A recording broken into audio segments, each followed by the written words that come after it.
Okay, we can start. Okay.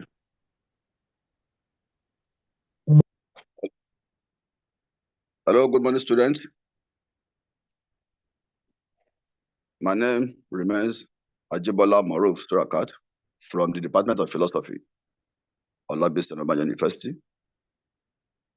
I'll be taking you for GST212, argument and evaluation, continuation of argument and evaluation. So the last class we had, we talked about argument. What's an argument? Types of arguments and forms of arguments. Under the type, we define argument as a set of propositions in which some part of that proposition form, known as the premises, form the basis for another proposition known as the conclusion. Invariably, I've made you to understand that argument has structure.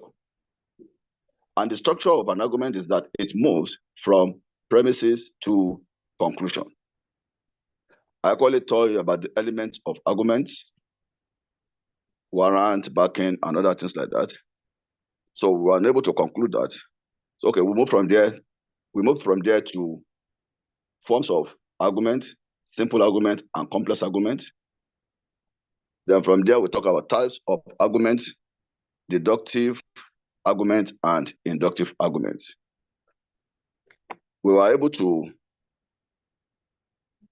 conclude with that of inductive argument last week. But however, this week, I will take you through inductive argument briefly. We define inductive argument as an argument whose premises only support, but does not guarantee the conclusion. That is, the premises are offering 99.9% probability.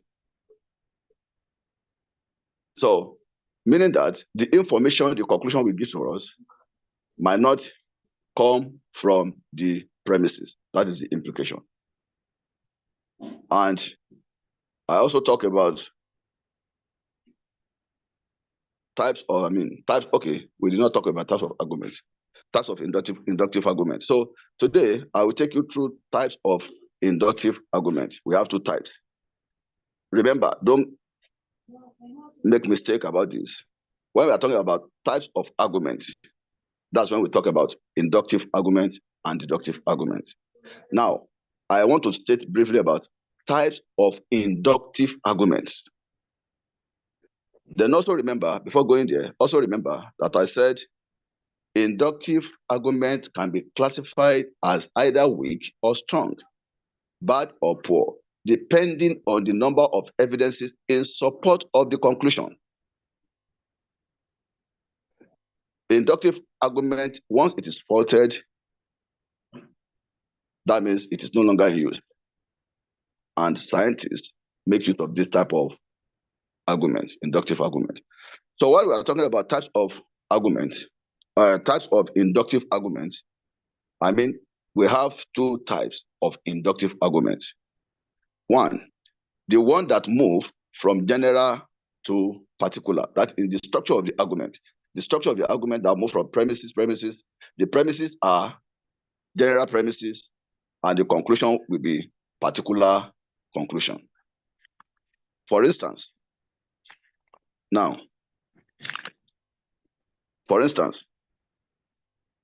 let me give you an example of that. I'm talking about the one that moves from general premises to particular conclusion. Now, copper, a metal, conducts electricity. Aluminium, a metal, conducts electricity. Bronze, a metal, conducts electricity. So, premise 1, premise 2, premise 3. We can now conclude our conclusion by saying that, therefore, all metals conduct electricity. So that is one that move from, you can see that the premises are from particular instance to general instance. From particular instance to general instance. So from particular instance, okay, I am giving you an example of the one that move from particular instance to general instance. We have two types: the one that move from particular instance to general instance, and we have the one that move from general to general. So I'm giving you the one that move from particular to general. So meaning that from particular instance, premise 1, particular instance, premise 2, particular instance, premise 3. Now we conclude by saying that all. So that is the example I've given to you. And the other one is the one that move from particular to particular. The one that move from particular to particular. The first one is the one that move from particular to general. And the next one is the one that move from particular to particular. So now, for instance, like an example I gave you the other time, Mrs. John's first child is a boy. Mrs. John's second child is a boy. Mrs. John's third child is a boy. Mrs. John's fourth child is a boy. Now Mrs. John is pregnant again. I will now conclude that Mrs. John's fifth child will be a boy. So all these one are probability, and they move from particular instance to particular instance. So that's why we said from particular to particular. So the first one is from particular to general. So remember, we have two types of inductive argument: the one that move from particular to general, and the one that move from particular to particular. So that's about inductive argument. Now, let us go to deductive argument. What is deductive argument? Deductive argument is one whose premises not only support, but also guarantee the conclusion. It's an argument whose premises not only support, but also guarantee the conclusion. What we are saying is this. In deductive argument, in inductive argument, the premises does not guarantee the conclusion because it is probability. But in deductive argument, the premises, apart from supporting, also guarantee the conclusion. So meaning that there is nothing you want in the conclusion that is not from the premises. Anything, whatever your conclusion offers you, must be from the premises. That's the difference between inductive and deductive. So just try to note that inductive argument deals with probability. The conclusion goes fair what the premises is offering us. The conclusion may be negative, it may be positive. So that is why we say it is probability. It's like you throwing a coin up. You throw a coin up, it shows the tail. Another one tail, another one tail, another one tail. I say, okay, the next row will be head. And if you throw the next row and it is tail, that means it is inductive. So that is the difference between the two. So one is supporting wholly. That is deductive argument. We support wholly. Why inductive does not support wholly, but it offers high degree of probability. High degree of probability. I cited an example of inductive argument the last time too, that suppose for almost 20 years now, you have discovered that every year it has been raining. Every year, every 1st of January, every year it has been raining. And you have observed this for 20 years. And you now conclude that every 1st of January it will rain. It's an inductive type of argument. And the number of evidence in support will make it to be strong. And that is why we classify inductive argument as either weak or strong based on the number of evidences in support. Now, note, in inductive argument, it is purely based on observation. And inductive argument does not have any limited number of premises. It doesn't have any limited number of premises. The premises can be 50, it can be 120, depending on observation, and that is how it supports.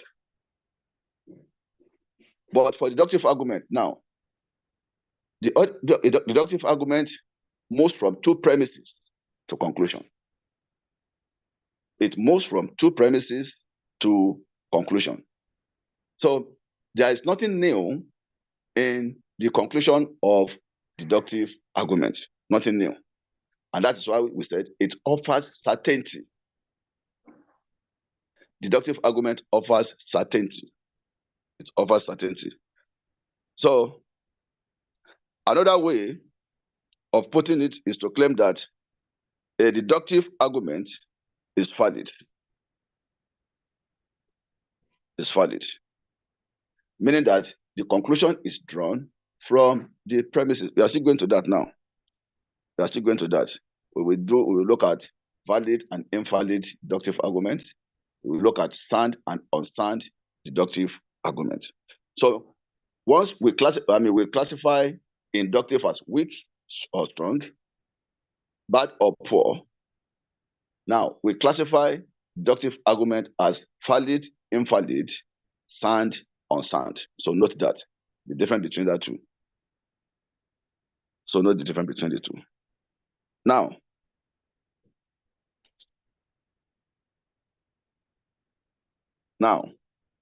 we have said we classify inductive arguments. We have two types of inductive arguments, rather, two types of inductive arguments. The one that move from particular to general, and the one that move from particular to particular. For deductive arguments, we have three types. We have three types. Number one of it is the one that move from general instance to particular conclusion. From general instance to particular conclusion. And the second one is one that move from the general instances to general conclusion. So one move from general to particular, the second one move from general to general, and the third one are those that are formulated according to the laws of inference. That one will be treated by the time we are doing fallacies. So we treated that third one. So we look at the first two here. But remember, for deductive argument, we have three types. The one that moves from general to particular, from general to general, and the one that is formulated according to the laws of inference. So that's what I said will be treated by the time we are doing. So remember one thing about deductive argument. I said there is nothing in the conclusion that the premises has not offered us. So anything you want in the conclusion is already part of the premises. And the deductive argument is just two premises and a conclusion. Why inductive argument did not have any limited number of premises? It is purely based on observation. And that is why scientists make use of inductive arguments to arrive at conclusion of issues. So now, for instance, now, the one that moves from general to particular. From general to particular. Now, remember I've said the deductive argument has just two premises and a conclusion. If I say all metals conduct electricity,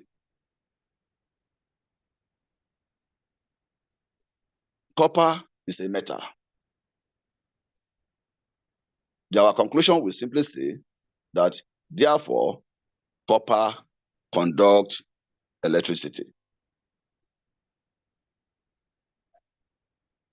Copper conducts electricity. So now, looking at that now, another example, all human beings are mortal. Jide is a human being. Conclusion, therefore, Jide is mortal. So when you look at the two examples, it's clear that the premises has already given us an insight into what the conclusion will be. And that's why we said the conclusion of that argument has nothing to offer us, because already all the information we need to know are contained in the premises. Contained in the premises. So that is that, from general to particular conclusion. Then the second one is the one that moves from general to general. From general to general. Example of that: all women are human beings. All mothers are human. Therefore, all mothers are human beings. So when you look at that example, it is all. It is all. All women are human beings. All mothers are human beings, are human. Therefore, all mothers are human beings. That's an example. Another example: all human beings are mortal. All human beings are mortal. All Nigerians are human beings. Therefore, all Nigerians are mortal. So, meaning that it moved from general premises to general conclusion. So, when you look at the two, you discover that the information we need to arrive at the conclusion are contained in the premises. So that's why in arguments we have structure, we have the premises, and we have the conclusion. The third one is those that formulated according to the laws of inference. And I've said we will treat that one by the time we are taking fallacies. Now,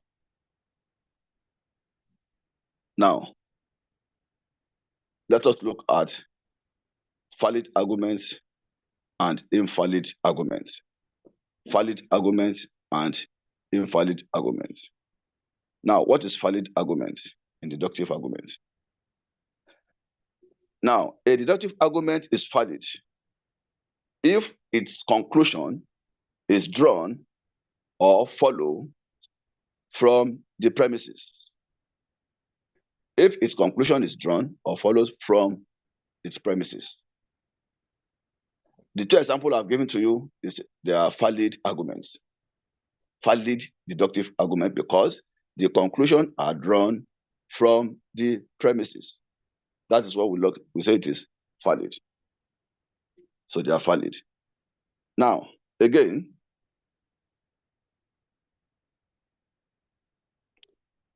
the conclusion of such argument must be guaranteed by the premises. So the conclusion must be guaranteed by the premises. So meaning that the conclusion, the premises has offered certainty for the conclusion. It offers certainty for the conclusion. So when you look at that example that we have given to you, you discover that there is nothing in the conclusion that is already not contained in the premises. So that is why we said deductive argument is either valid or invalid. So when you are talking about validity of an argument, note or remember that because the conclusion is drawn from the premises, it is valid. Because the conclusion is drawn from the premises, it is valid. So again,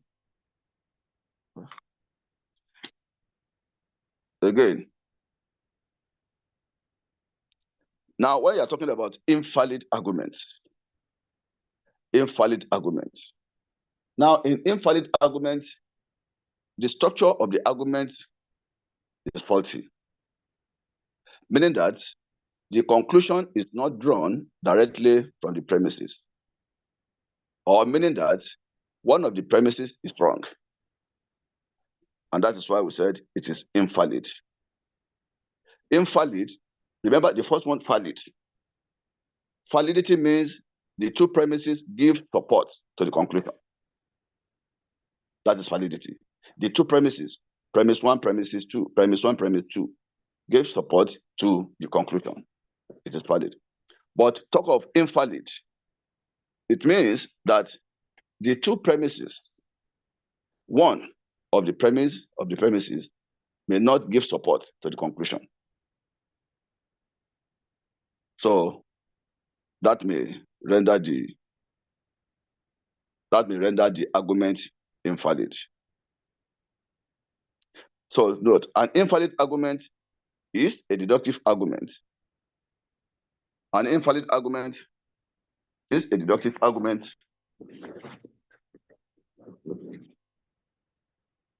Sorry. An invalid argument is a deductive argument in which one of the premises may not support the conclusion, or where the premises did not give absolute support, where the premises did not give absolute support to the conclusion. Now, take for instance, this example now. All metals conduct, or all metals expand. All metals expand when heated. Iron is a metal. Now, my conclusion now from these two is that, therefore, iron conducts electricity. Therefore, iron conducts electricity. So when you look at it, the two premises are not talking about iron conducting electricity or metal conducting electricity. What we are saying is that all metal expand when heated. I would say that iron is a metal. So now, when we are not getting the conclusion that says that, therefore, iron conduct electricity. So it's a violation of the rule of deductive argument. This is a violation of the rule of deductive argument. Now, another example. All human beings are mortal. Tolu is a human being. Therefore, Tolu is a boy. So we have not derived our conclusion from the premises. So that renders it invalid. So the distinction between validity and invalidity is that invalid deductive argument, the premises offer certainty to the conclusion. It offers support, absolute support to the conclusion. But the other way around, invalidity means that the conclusion is not derived from the premises. So, meaning that the structure of the argument is faulty. It is the structure of the argument that is faulty. And that is why we call it invalid argument. Now, that is that about validity and invalidity. Let's look at sound and unsound arguments. Sound and unsound arguments. Now, a sound argument, in deductive argument, we must have the following structure or features. When you say something is sound in deductive argument, it must have the following features. One, the argument must be valid. The argument must be valid. Remember, we have just finished about validity now. So when we now want to talk about sound argument, if you are talking about an argument is sound, now it must have the following structure or features. One, the argument must be valid. That is number one. Number two, its premises must be true. And the conclusion must also be true. Those are the three things. One, validity. Two, premises, true. Three, conclusion, true. So the formula we have given to that is that validity, soundness means validity plus truth of conclusion and premises. So when you have those three features present in an argument, the argument is regarded as sound. it must be valid, the premises must be true, the conclusion must also be true. So when we see validity or soundness equal validity plus truth of conclusion and premises.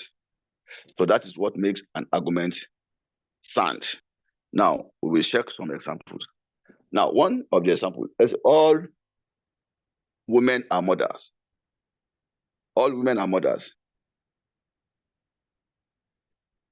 Dio is a woman. Therefore, Dio is a mother. Now, when you look at the structure of that argument, one, it is valid because the conclusion is drawn directly from the premises, so it is valid. But when you look at premise one, premise two, and the conclusion one by one to ascertain whether it is true or false, then you will discover that if one is wrong, then it renders the argument unsound. One, all women are mothers. That one is faulty. We have some women that are yet to give birth. We have some women that killed adults, they have no child. So you cannot regard them as being a mother. So that premise one is faulty. Premise two may be correct, and premise conclusion may equally be correct. But because one of the premises is faulty, it has rendered the argument unsound. Now, for an argument to be sound now, the premise one must be true, premise two must be true, conclusion must be true, and it must also be valid. It must also be what? Be valid. So that is when we say that an argument is valid. So for example, all metal conduct electricity. Iron is a metal. Therefore, iron conducts electricity. So when you look at the structure of each of these arguments, you discover that it is true. All metal conduct electricity, yes. Iron is a metal, yes.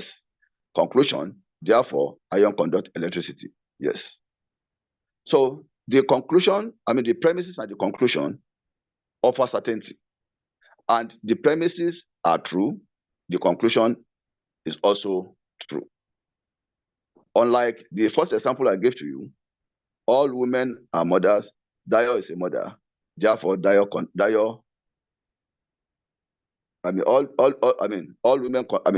all women are mothers. Dio is a woman, therefore Dio is a mother. I've said the first statement is wrong, but however, the argument is valid. The argument is valid, but it is not sound. So that makes it to be unsound. The argument is valid, but one of the premises is wrong. So that means that the argument is unsound.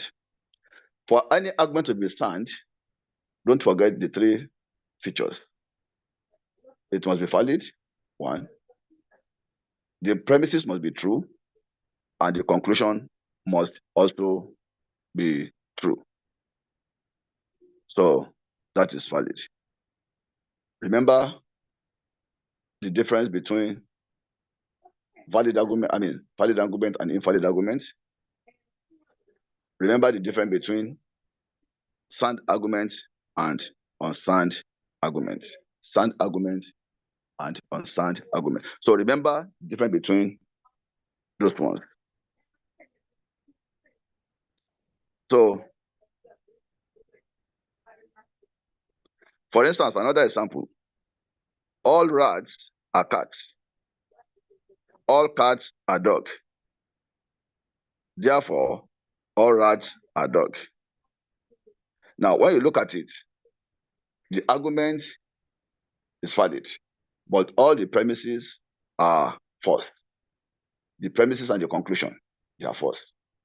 But the argument is valid. So another thing is for the argument to be valid, but not sound. So an argument may be valid, but not sound. That argument now is valid, but it's not sound. The type of argument I first give, all metal conduct electricity. Iron is a metal. Therefore, iron conduct electricity.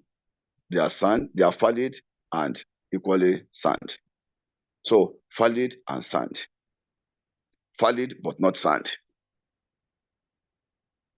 So you can look at the difference there. So I want you to get it more clearer. That is why I'm giving you this example so that you'll be able to understand it better.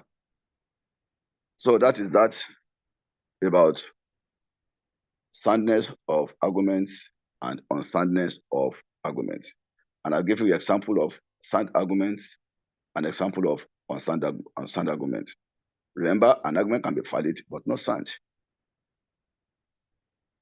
So those are the examples I've given. Now, let's really look at the relationship between valid and sound. Though it's part of what I've discussed with you. Valid, but valid and sound arguments. They are the example I've given to you before. Now, all mammals are living things. A stone is a mammal. Therefore, a stone is a living thing. What type of argument? Is it valid or sound? Or is it valid but not sound? So when you look at the structure, we discover that one of the premises is false. So all mammals are living things. That one is true. A stone is a mammal. A stone is not a mammal. Therefore, a stone is a living thing. So when you look at the argument structure, the argument is valid, but what? It is not sound.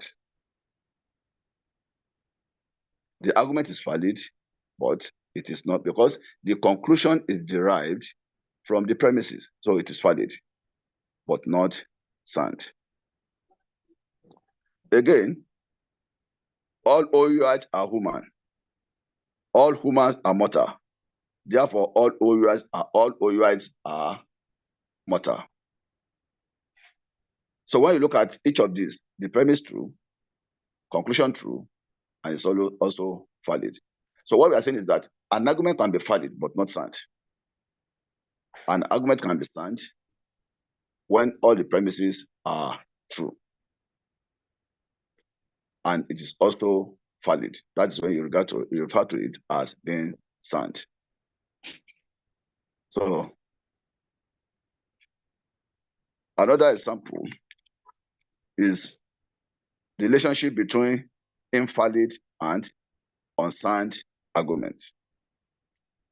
Invalid and unsound arguments. Now, take for instance, invalid. You know what we mean by invalid, meaning that the conclusion is not derived from the premises, or the premises did not give support to the conclusion. That is invalid. Now, an invalid arguments are unsound. Any invalid arguments are unsound. So once they are invalid, they are unsound. Notice that. But also remember that not all unsound arguments are invalid. Not all unsound arguments are invalid. I'll give you an example of that. As long as the argument is derived from the premises, it is valid. But if any of the premises or conclusion is wrong or is false, then the argument is false. The argument is unsound. So there are examples of that. All birds fly. All birds fly. All birds fly. Premise 1. All dogs are birds. Premise 2. Therefore, all dogs are fighter breeds. You will see that the conclusion is not directly from the premises. The premises not supporting the conclusion. So it is invalid, and at the same time, it is unsound. Invalid, and at the same time, unsound. So that is the relationship between invalid arguments and unsound arguments. Now, briefly, before we conclude, let us look at characteristics or differences between inductive and deductive argument. Differences between deductive and inductive arguments. Now, number one of the differences. One, premises for inductive argument, premises only support, but do not guarantee the conclusion. Sorry, we have said that earlier. That is, we want to look at the differences between inductive and deductive arguments. So when you remember what you have discussed on inductive argument, then most of these following of the differences are there. One, say that premises only support, but do not guarantee the conclusion. Premises of inductive argument support, but does not guarantee what? The conclusion. The conclusion is probability, 50-50. But for deductive arguments, premises do not only support, but guarantee the conclusion. Premises do not only support, but guarantee the conclusion. Two, inductive arguments offer high degree of probability. That is 99.9% probability. But deductive argument offers certainty because the premises give support to the conclusion. So that is another difference. Again, another difference is that there is no limit to the number of premises in inductive arguments. There is no limit to the number of premises in inductive arguments. But deductive argument is limited to 2 premises and a conclusion. 2 premises and a conclusion. But for inductive, there's no limit to the number of premises because it is based on observation. So it can be 100 premises, 150, depending on observation before you now conclude. Number 4, inductive argument can be classified as what? Weak or strong, bad or poor, adequate or inadequate. That's inductive argument, classified as weak or strong, bad or poor, adequate or inadequate. Why deductive argument can be classified as valid or invalid, sound or unsound, which we have just treated now. For inductive arguments, conclusion contains more information than the premises. Conclusion of inductive argument contains more information than the premises. But for deductive argument, there is no information that we need that is not in the premises. So, meaning that the conclusion of deductive argument is not giving us any information, because all the information we need are already in the premises of the argument. Now, the next one, we have 2 types of inductive arguments. The one that move from particular to general, and the one that move from particular to particular. But for that of deductive argument, we have 3 types. The one that go from general to general, that's one. The one that move from general to particular, the one that move from general to particular, that's one. Then the one that move from general to general, that's 2. And those ones formulated according to the laws of inference. So meaning that we have 3. Now, another difference is that inductive argument is based or relies heavily on experience. facts, evidences, observations. So look at that. It's based or relies heavily on experience, observation, facts, evidences, and so on. So that means scientists make use of inductive arguments. But for deductive arguments, it does not stress any evidence or observation. It does not need it. What you need is that already from your premises, you get your conclusion. So lastly, inductive argument or inductive reasoning is of vital importance to scientists. Vital importance to scientists. But deductive argument does not make use of anything. So it is no need for scientists because all evidences you need are directly from the premises of the argument to get to the conclusion. So that is all about argument and evaluation. Argument and evaluation. So far, we have been able to treat argument, what an argument is, and we have been able to define it as a set of propositions in which some proposition, known as the premises, form the basis for another proposition known as the conclusion. So that's why I said argument has structure. I'll also tell you about the elements of an argument. The grant, the backing, the warrant, and the other two ones. I mean, the grant, the backing, the warrant, rebuttal, and the conclusion. So all those are elements to support an argument. We have talked about simple arguments and complex arguments. In complex argument, it takes the form of a debate where the conclusion may be hidden. The conclusion may be the last one, maybe the fourth one, maybe in the middle of the write-up. It involves a lot of facts to support your position. So takes in form of debate. If you want to debate, OOU is the best state university in Nigeria.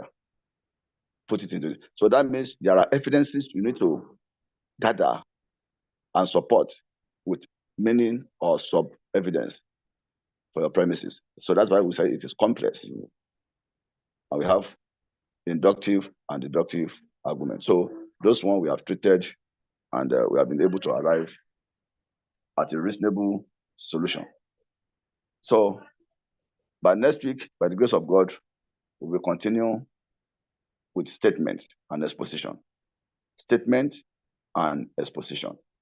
So that is going to be our next topic by the grace of God. Stay blessed. Thank you.